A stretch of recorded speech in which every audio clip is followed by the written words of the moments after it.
Assalamualaikum warahmatullahi wabarakatuh. Berjumpa lagi di channel Ustadz Azeb. Sekarang kita akan membahas tentang Uwais Al-Qarni. Cerita tentang Uwais Al-Qarni. Uwais Al-Qarni adalah seorang pemuda yang berasal dari negeri Yaman. Dia hidup bersama ibunya yang sudah tua dan sudah sakit-sakitan. Tetapi ibunya punya keinginan yang belum tercapai, yaitu ingin berangkat haji. Uwais Al-Qarni pun menyanggupi permintaan dari ibunya. Keseharian Uwais Al-Qarni ini adalah mengembala lembu, dan lembunya ini dijadikan latihan dia naik dan turun bukit dengan menggendong lembu tersebut di atas pundaknya tentunya ya. Setelah musim haji tiba, Uwais Al-Qarni dan ibunya pun berangkat menuju ke Mekah untuk melaksanakan ibadah haji, yaitu dengan cara menggendong ibunya, bukan menaiki unta atau kendaraan yang lainnya. Sesampainya di kota Mekah, mereka pun melaksanakan ibadah haji, dan setelah selesai ibadah haji selesai, Uwais Al-Qarni merasa belum lengkap kalau belum bertemu dengan Rasulullah. Akhirnya Uwais Al-Qarni pun izin kepada ibunya untuk menuju ke Madinah untuk bertemu dengan Rasulullah.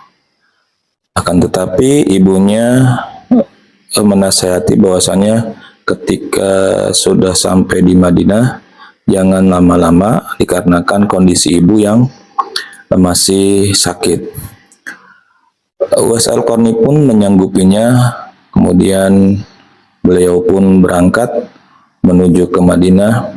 Sesampainya di Madinah dan sampai di rumah Rasulullah, Uwais Al-Qarni mendapat sampainya di rumahnya, ternyata Rasulullah tidak ada di rumah. Beliau bertemu dengan istrinya, yaitu Sayyidina Aisyah radhiyallahu anha. Dikarenakan Rasulullah tidak ada, karena Rasulullah sedang melaksanakan jihad fisabilillah, niat hati Uwais Al-Qarni ini menunggu sampai Rasulullah pulang. Akan tetapi Uwais Al-Qarni ingat nasihat ibunya bahwasanya harus langsung pulang ketika sudah sampai ke Madinah. Akhirnya Uwais Al-Qarni pun pulang, dan tidak lama Rasulullah kembali ke Madinah pulang dari peperangan, dan Rasulullah menanyakan kepada Siti Aisyah, "Wahai istriku, apakah ada orang yang mencariku selama aku berperang?" Aisyah radhiyallahu anha pun menjawab, "Ada. Dia adalah Uwais Al-Qarni." Setelah itu Rasulullah bertemu dengan para sahabat dan memberitahukan bahwasanya belum lama ini ada yang mengunjungi rumahku. Dia adalah seorang hamba yang doanya langsung mustajab dan didengar oleh Allah Subhanahu wa taala. Dengan ciri-ciri ada tanda putih di telapak tangannya.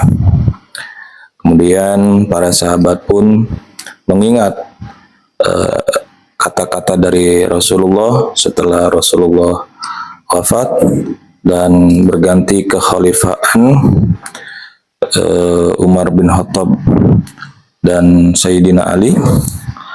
Akhirnya setiap ada kabilah-kabilah yang datang untuk melaksanakan haji, mereka selalu menanyakan keberadaan Uwais Al-Qarni, terutama kabilah dari Yaman.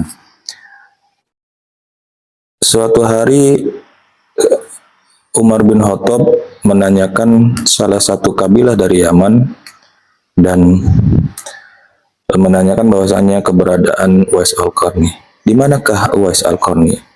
Kemudian ketua kabilah pun menjawab, dia ada di belakang, dia sedang ngurusi ternak-ternak kami.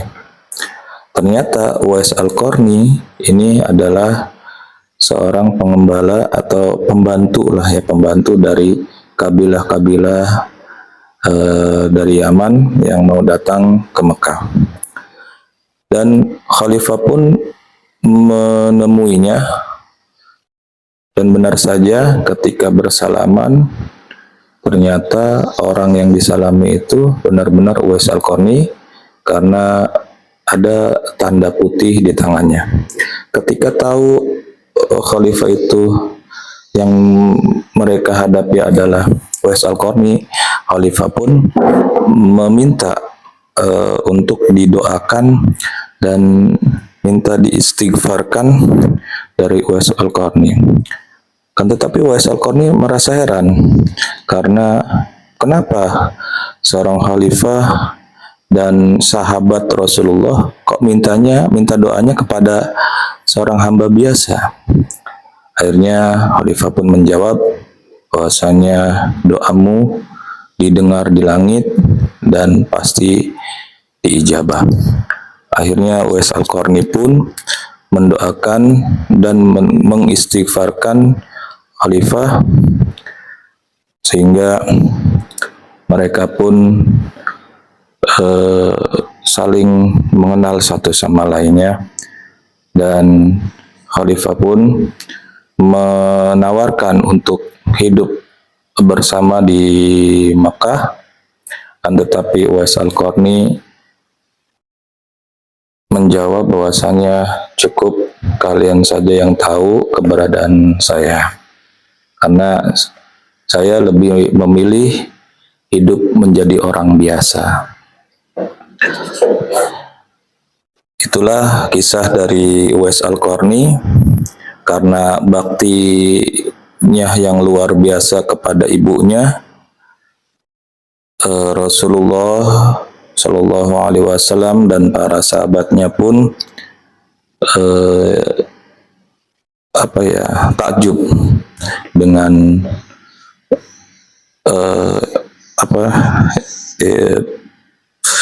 baktinya kepada ibunya, sehingga bakti beliau kepada ibunya sehingga doanya menembus langit dan mengguncang arsy. Itulah cerita kita hari ini. Terima kasih, sampai jumpa di channel-channel berikutnya. Wassalamualaikum warahmatullahi wabarakatuh.